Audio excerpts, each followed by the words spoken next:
আমরা নারী চাইলে সব করতে পারি, ঘরে বসে ইনকাম করতে পারি, হিসাব করে সংসার চালাতে পারি, হাজবেন্ডকে সামলাতে পারি, ঘর সংসার বাচ্চা সামলাতে পারি, ইচ্ছে করলে বাহিরটাও সামলাতে পারি। অনেকে বলেন 1 কেজি গরুর মাংস দিয়ে পুরো মাসটা চালিয়ে নেন। আজকে আমিও ট্রাই করব আসলেই কি সেটা সম্ভব কিনা। আমার এখানে 2 কেজি মহিষের মাংস ছিল। মোস্তাকিমের বাবা সকালবেলা এনে দিয়ে মার্কেটে চলে গিয়েছেন। আমি কিন্তু চেষ্টা করেছিলাম 2 কেজি মহিষের মাংস 1 মাস করার জন্য। তো আসলে কোনোভাবেই পারছিলাম না, কারণ এত হিসাব করে তো আমরা খেতে পারি না। আমি যেহেতু গরুর মাংসটা বেশি পছন্দ করি, গরুর মাংসের দিক দিয়ে হিসাবটা আমার একদমই হয় না। আমি বরাবরই বেহিসাবি। 2 কেজি মহিষের মাংস আমি 3টা ভাগ করলাম। একটা ভাগ নিয়েছি আজকের জন্য, আর 2টা ভাগ করে বক্সে রেখে ফ্রিজে তুলে রাখবো। এটা আমার 1 সপ্তাহ যেতে পারে, আবার 15 দিনও যেতে পারে।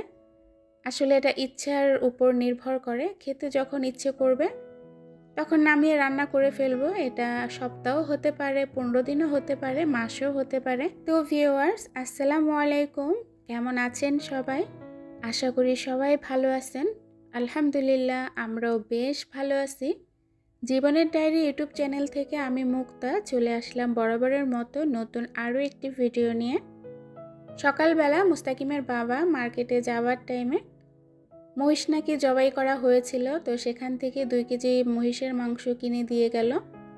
তো এটা আমি ভাগ করে নিয়ে ফ্রিজে রেখে দিলাম, আর কিছুটা আজকে রান্না করার জন্য নিলাম। তবে 3টা ভাগ যে করেছি, আজকে একটু বেশি নিয়েছি রান্না করার জন্য, কারণ আজ আমার শাশুড়ি আমাদের বাড়িতে ছিলেন। অনেক বছর পর কিন্তু আমার শাশুড়ি এসেছে, তো সেজন্য আজকে একটু বেশি নিয়েছি রান্না করার জন্য, আর 2টা ভাগে একটু কম রেখেছি। তো যাই হোক, আজকে দুপুরে কিন্তু অনেক কিছু রান্না করব। এখানে মসুর ডাল নিয়েছি, ভুনা করব। আর যখন কাজ করছিলাম তখন চুলোর মধ্যে আমি সিম আর আলু সিদ্ধটা বসিয়ে রেখেছিলাম ভর্তা করার জন্য। সিম আলু একসাথে হাতে মেখে ভর্তা করব, সেই সাথে একটু শুটকি রান্না করব। সেজন্য আমি ফুলকপি, পেঁয়াজ কলি, তারপর আলু, সিম কেটে রেখেছি। প্রতিটা পরিবারে একজন করে হিসাবে মানুষ থাকে, হয়তো হাজব্যান্ড হিসাবে হয়, না হয় স্ত্রী হিসেবে হয়। তবে আমার পরিবারে, আমার সংসারে আমরা হাজব্যান্ড ওয়াইফ দুজনেই কিন্তু বেহিসাবি। মোস্তাকিমের বাবাও যেমন হাত উজাড় করে খরচ করতে পছন্দ করে, আমিও কিন্তু সেম। অনেকে আছে অনেক কিছু নিয়ে হিসেব করেন, আমিও হিসাব করি, তবে সেটা সীমিত, এবং সেই হিসাবটা আমি কখনো খাবারের মধ্যে করি না। আমি যেমন খেতে ভালোবাসি, আমার বাচ্চারা খেতে ভালোবাসে, সেই সাথে মুস্তাকিমের বাবাও খেতে ভালোবাসে।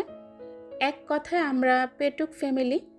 তো সেই ক্ষেত্রে দেখা যায় কি, খাবারটা আমাদের বরাবরই অনেক বেশি পছন্দ। অনেক সময় দেখা যায় কি, আমি দুপুরবেলা রান্না করি, সেই সাথে রাতেও রান্না করতে হয়। তো খাবারটা নিয়ে একদমই হিসাব করা হয় না আমাদের। হিসাব করা ভালো, হিসাবে হওয়াও ভালো। ভবিষ্যতের জন্য প্রত্যেকটা মানুষকে হিসাবে হওয়া উচিত। তবে এমন হিসাব হওয়া উচিত না যে নিজেকে কষ্ট দেওয়া। আমার এখন একটা জিনিস খেতে ইচ্ছে করলো, সেই জিনিসটা না খেয়ে হিসাব করলাম, এটা কখনোই করা উচিত না। মাংসটা রান্না করার জন্য মশলাটা ভালো করে কষিয়ে নিয়েছি, তারপরে মাংসটা দিয়ে দিব। মহিষের মাংস কিন্তু আমার কাছে অনেক বেশি ভালো লাগে গরুর মাংসের চেয়েও। গরুর মাংস খেলে তো অনেক বেশি অ্যালার্জির সমস্যা হয়, তবে মহিষের মাংসটার মধ্যে এরকম কোনো সমস্যা নাই। যাদের শ্বাসের সমস্যা, অ্যাজমার সমস্যা, অ্যালার্জি মানে এইসব রোগ যাদের আছে, তারা কিন্তু মহিষের মাংসটা খুব সহজে খেতে পারবেন।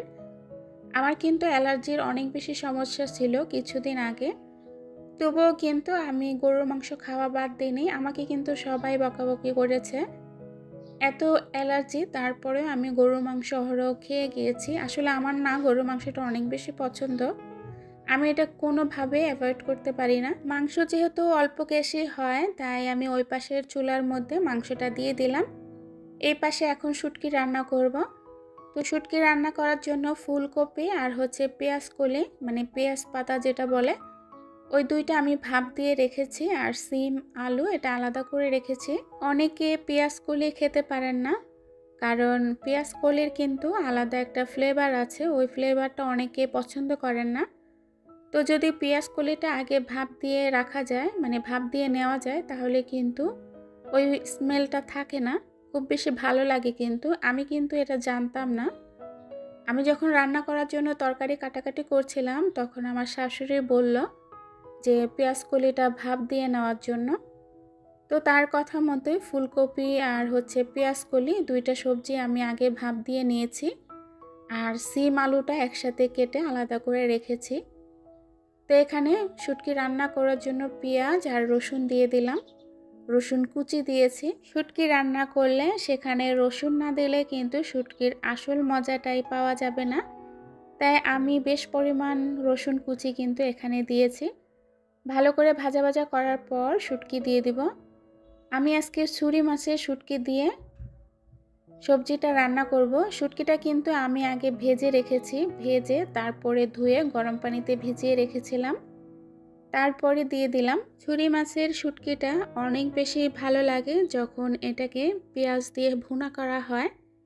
তবে আজ তো পেঁয়াজ দিয়ে ভুনা করব না, আজকে সবজি দিয়ে রান্না করব। যখন ছোট ছিলাম আমার আব্বাকে দেখতাম সিলেট থেকে এরকম বড় বড় ছুরি মাছের শুটকি নিয়ে আসতো, আর মা আলু কুচি করে পেঁয়াজ কম দিয়ে রান্না করত। সেই যে কি স্বাদ, এত বেশি মজার হতো। আর এখন আমরা এত পেঁয়াজ দিয়ে রান্না করি, তারপরে সেই স্বাদটা কিন্তু পাই না।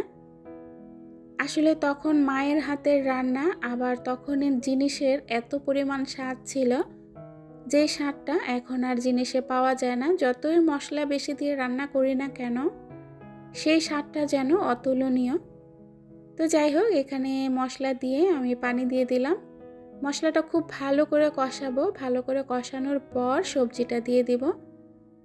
আমরা যেহেতু একটু মশলা বেশি খাই, যেমন হলুদের গুঁড়া, মরিচের গুঁড়া, তাই আমাদের তরকারিটা একটু লাল লাল সবসময়ই থাকে।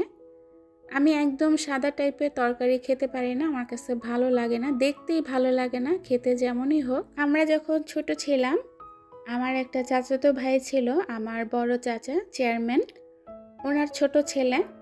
তো ওনারা না সবসময় খুব কম মশলা তরকারি খেত। তো আমার চাচার ডায়াবেটিস ছিল, ওনারা সবসময় খুব মশলা কম দিয়ে তরকারি খেত আর সবজিটা বেশি খেত। তো ওই চাচাতো ভাইটা যখন আমাদের বাড়িতে আসতো না, তখন আমাদের খাবারটা ওর অনেক বেশি পছন্দ হতো, আর সবসময় ভাত খেত। আর আমার মাকে বলতো, আম্মা আপনাদের ভাত যখন মাখানো হয়, ওইটা দেখলে যে আমার এত বেশি ভালো লাগে, শুধু খেতে ইচ্ছে করে। তো আমরা যারা মশলাযুক্ত খাবারটা পছন্দ করি, তারা কিন্তু কম মশলার তরকারি একদমই খেতে পারবে না। যদিও কম মশলার তরকারি খাওয়া ভালো, স্বাস্থ্যের জন্য ভালো। তো কি করব, আসলে আমাদের মুখের স্বাদটাই অন্যরকম। কম মশলা দিয়ে তরকারি একদমই খেতে পারি না। যাই হোক, মশলাটা কষানোর পর সিম আলুটা দিয়ে দিলাম। ওইদিকে মাংসটাও কষানো হচ্ছে।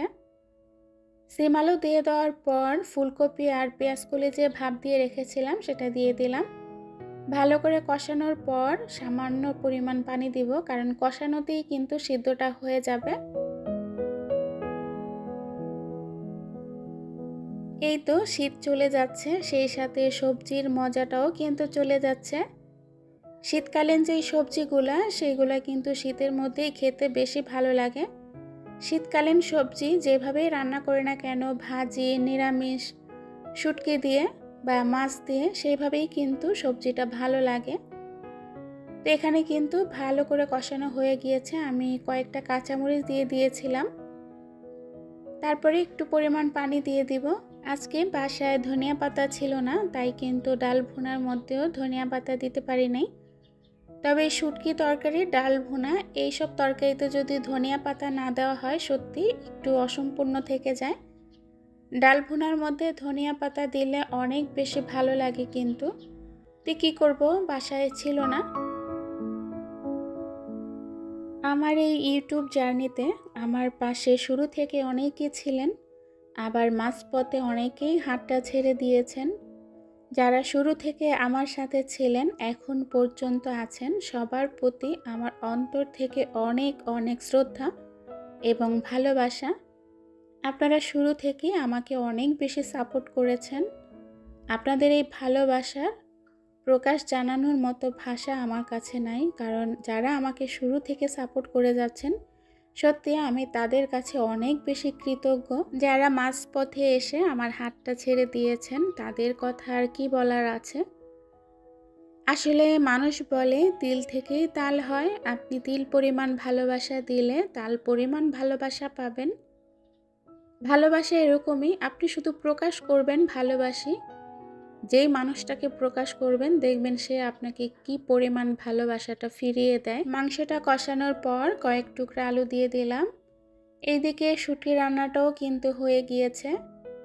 শুটকিটা এত বেশি মজার হয়েছিল সত্যি। আমি কিন্তু শুটকি রান্নাটা তেমন পছন্দ করি না, শুটকি ভর্তাটা খেতে অনেক বেশি পছন্দ করি। শুটকি রান্নাটা খুব কম করি, মাঝে মধ্যে মোস্তাকিমের বাবার জন্য। তো আজকের রান্নাটা সত্যি অনেক মজার ছিল, অনেক ভালো ছিল এবং লোভনীয় ছিল। মাংসটাও হয়ে গিয়েছে, জিরা গুঁড়া দিয়ে আমি মাংসটা একটা বলের মধ্যে নামিয়ে নিব। তো রান্নাবাড়া শেষ করে থালাবাটি ধুয়ে রান্নাঘর মুছে তারপরে কিন্তু খাওয়া দাওয়া করব। আসলে রান্না করার জার্নিটা কিন্তু অনেক কষ্টের, শুধু রান্না করতে যতটুকু সময় তারপরে যে এত পরিমাণ কাজ থাকে, আর সেই কাজগুলো করতে করতে সত্যি অনেক বেশি হিমশিম খেতে হয়। ফাইনালি এখানে মাংসটা রান্না হয়ে গিয়েছে। আপনারা বলবেন মাংসের কালারটা কেমন হয়েছিল, অনেক বেশি মজার হয়েছিল কিন্তু। তো ভিউয়ার্স, আজ এখান থেকেই বিদায় নেব। সবাই ভালো থাকবেন, সুস্থ থাকবেন, নিরাপদে থাকবেন। আল্লাহ হাফেজ।